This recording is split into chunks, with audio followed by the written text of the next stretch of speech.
ನೋಡಿ ವೀಕ್ಷಕರೇ, ಕ್ಷೇತ್ರ ಮಹಿಮೆಯಲ್ಲಿ ತಮ್ಮೆಲ್ಲರಿಗೂ ಪರಿಪೂರ್ಣವಾದ ಸ್ವಾಗತವನ್ನು ಮೊದಲನೇದಾಗಿ ಆ ದೇವತೆಗಳ ಸಮೇತವಾಗಿ ಕರೆದು ಬಿಡೋಣ.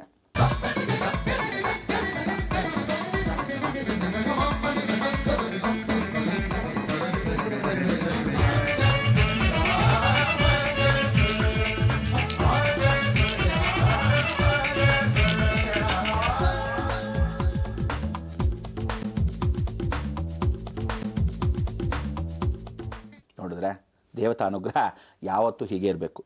ಭಗವಂತನ ಕೃಪಾಕಟಾಕ್ಷದಲ್ಲಿ ನಾವು ಪಾತ್ರರಾಗಬೇಕು ಅಂದರೆ ಒಂದು ಕ್ಷೇತ್ರದಿಂದ ಇನ್ನೊಂದು ಕ್ಷೇತ್ರವನ್ನು ಮುಗಿಸ್ಬೇಕು. ನೋಡಿ, ಕಾಶಿ ರಾಮೇಶ್ವರ ಕ್ಷೇತ್ರ ಬಹಳ ಮುಖ್ಯವಾಗಿರ್ತಕ್ಕಂಥ ವಿಚಾರ, ಒಳ್ಳೆ ಘಟ್ಟ.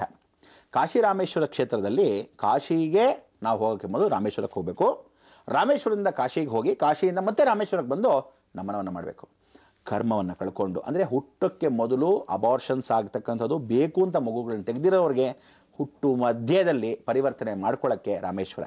ಸತ್ತವರಿಗೆ ಸೃಷ್ಟಿ ನಿಯಮವನ್ನು ಉಲ್ಲಂಘನೆ ಮಾಡ್ತಕ್ಕಂಥವ್ರಿಗೆ ಲಯಕರ್ತನಾಗಿರ್ತ ಪರಮೇಶ್ವರನಿಗೆ ಮೃತ್ಯುಂಜಯ. ಆ ಮೃತ್ಯುವನ್ನು ಸಾಗಿಸೋದು ಹೇಗೆ, ಆ ಮೃತ್ಯುವಲ್ಲಿ ಪಾಲ್ಗೊಂಡಿರತಕ್ಕಂಥವ್ರ ಕರ್ಮಗಳನ್ನ ಕಳೆಯೋದು ಹೇಗೆ, ಅದೆಲ್ಲ ಕಾಶಿ ಕ್ಷೇತ್ರ. ಮತ್ತೆ ಸುಖ ಜೀವನ ವಾಪಸ್ ಬಂದ ಮೇಲೆ ಕಾಶಿ ಸಮಾರಾಧನೆ. ನಿಮಗೆಲ್ಲ ಹೇಳಿದೆ, ಪಾದಕೆಗಳನ್ನ ತೊಗೊಂಬನ್ನಿ, ಗಂಗೆ ತಾಳಿಯನ್ನು ತೊಗೊಂಬನ್ನಿ. ಅದು ಎಲ್ಲಿ ತೊಗೊಂಬನ್ನಿ ಹಿಂದೆ? ಹರಿದ್ವಾರದಲ್ಲಿ, ಋಷಿಕೇಶಲ್ಲಿ ಇಂಥದಲ್ಲೇ ತೊಗೊಂಬರಿ ಹಿಂದೆ.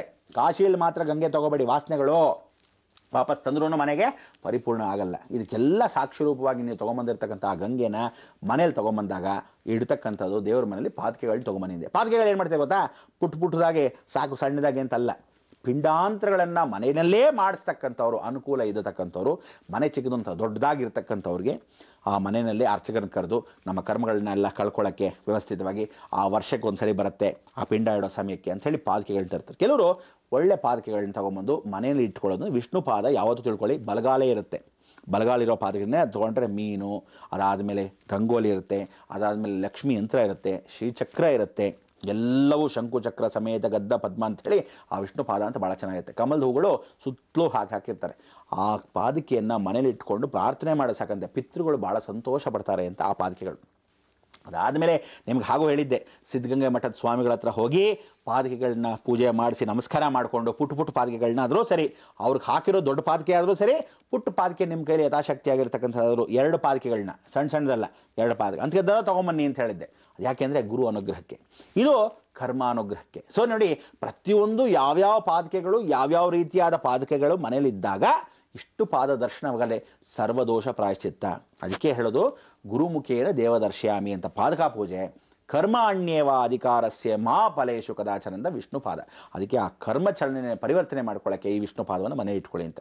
ಈ ವಿಷ್ಣು ಪಾದವನ್ನು ಯಾರ್ಯಾರು ಪೂಜೆ ಪುನಸ್ಕಾರವನ್ನು ಮಾಡ್ಕೊಳ್ತಿದ್ದೋ ನೀವೆಲ್ಲ ಗಂಗಾ ತಾಳಿ ಸಮೇತವಾಗಿ ಪುಟ್ಟದಾಗಿರ್ತಕ್ಕಂಥದ್ದು ಏನೋ ಅನ್ನಪೂರ್ಣೇಶ್ವರಿ ವಿಗ್ರಹ ಎಷ್ಟು ತಗೊಂಬ ಅಂತ ಹೇಳಿದೆ, ಕನಿಷ್ಠ ಪಕ್ಷ ಒಬ್ಬ ಮನೆಗೆ 12 ತೊಗೊಂಬನ್ನಿ. ಅದರಲ್ಲಿ 10ನ ದಾನ ಮಾಡಬೇಕು. ಇನ್ನೆರಡು ವಿಶೇಷವಾಗಿ ಮನೇಲಿ ಒಂದು ಇಟ್ಕೋಬೇಕು, ಇನ್ನೊಂದು ಕುಟುಂಬ ಪರಿಪೂರ್ಣವಾಗಿ ಯಾವುದಾದ್ರೂ ಒಂದು ವಿಚಾರಕ್ಕೆ ಇಟ್ಕೋಬೇಕು. ಅಂದರೆ ಕೆಲವರ ಪಾಪ ಸೀರಿಯಸ್ ಆಗಿರ್ತಾರೆ, ಅಂಥವ್ರು ಇನ್ನೇನು ಹೊರಟು ಬಿಡ್ತಾರೆ ಅಂದಾಗ ಆ ಗಂಗೆನ ಬಾಯಿಗೆ ಹಾಕೋಕ್ಕೆ ಇಟ್ಕೊಳ್ತಕ್ಕಂಥ ವಿಚಾರ. ಆದ್ದರಿಂದ ಪ್ರತಿಯೊಬ್ಬರಿಗೂ ಬೇಕಾಗಿರ್ತಕ್ಕಂಥ ಕರ್ಮಾನುಸಾರವಾಗಿ ಇದನ್ನು ತಂದ ಮೇಲೆ ರಾಮೇಶ್ವರಕ್ಕೆ ಹೋಗಿ ಬರಬೇಕು ಅಂದೆ. ರಾಮೇಶ್ವರ ವಿಚಾರ ಎಲ್ಲ ಹೇಳಿದ್ದೀನಿ.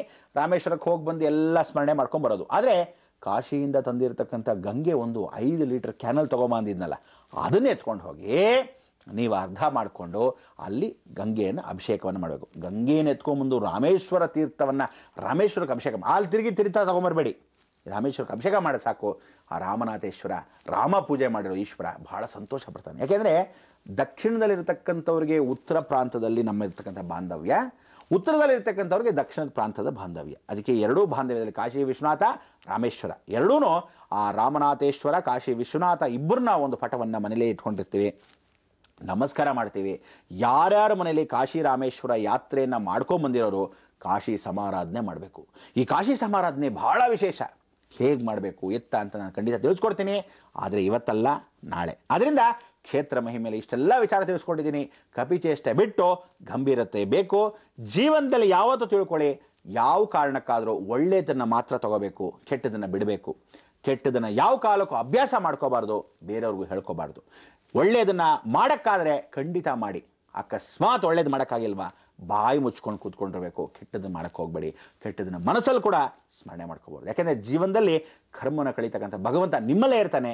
ಒಳಗಡೆ ಇರ್ತಕ್ಕಂಥ ಭಗವಂತನಿಗೆ ಹಾನಿ ಆಗೇನಾಗತ್ತೆ, ಹಾರ್ಟಲ್ಲಿ ಹುಳುಕು ಮನಸ್ಸು ಅಂತ ಹೇಳ್ತೀವಲ್ಲ, ಹಾರ್ಟಲ್ಲಿ ಹೋಲ್ ಅಂತ ಹಾಗೆ ಆ ಉಳುಕು ಮನಸ್ಸನ್ನು ದೇಹಕ್ಕೆ ಕೊಟ್ಬಿಡ್ತಾನೆ ಹುಷಾರ್. ಅದಕ್ಕೋಸ್ಕರ ಯಾವತ್ತೂ ತಿಳ್ಕೊಳ್ಳಿ, ಒಳ್ಳೆಯದನ್ನ, ಸದ್ಭಾವನೆನ, ಸದ್ಗುರುಗಳನ್ನು ನಮಸ್ಕರಿಸ್ತಾ ಲೋಕ ಕಲ್ಯಾಣಾರ್ಥವಾಗಿ ಮಾಡ್ತಕ್ಕಂಥ ಎಲ್ಲ ಧರ್ಮ ಕಾರ್ಯಗಳಿಗೆ ಪ್ರೋತ್ಸಾಹ ಕೊಡಬೇಕು. ಪ್ರತಿಯೊಂದಕ್ಕೂ ಉದ್ದೇಶಪೂರ್ವಕವಾಗಲಿ ಅಥವಾ ಉದ್ದೇಶಪೂರ್ವಕವಾಗಿ ಇಲ್ಲದೇ ಇರತಕ್ಕಂಥ ಒಂದು ಹಾನಿಯನ್ನು ಮಾಡತಕ್ಕಂಥದ್ದಾಗಲಿ ಖಂಡಿತ ಯಾರೇ ಆಗಲಿ, ಯಾವ ವಿಭಾಗದಲ್ಲಾಗಿರ್ತಕ್ಕಂಥವರಾಗಲಿ, ಯಾವ ಜನಾಂಗವಾಗಲಿ ಎಲ್ಲವೂ ಒಂದೇ. ಭಗವಂತ ನಿಷ್ಠೆಲೆ ಪ್ರತಿಯೊಬ್ಬನು ಒಂದೇ ಅಂತ ಈ ಮುಖಾಂತರ ಹೇಳ್ತಾ ಕಾಶಿ ರಾಮೇಶ್ವರ ಯಾತ್ರೆಯನ್ನು ಮುಗಿಸಿರ್ತಕ್ಕಂಥ ನಮಗೆ ಕಾಶಿ ಸಮಾರಾಧನೆಗೆ ನಾಳೆ ಸ್ವೀಟ್ ಮಾಡ್ಕೋಬೇಕು, ತಿನ್ನಬೇಕು.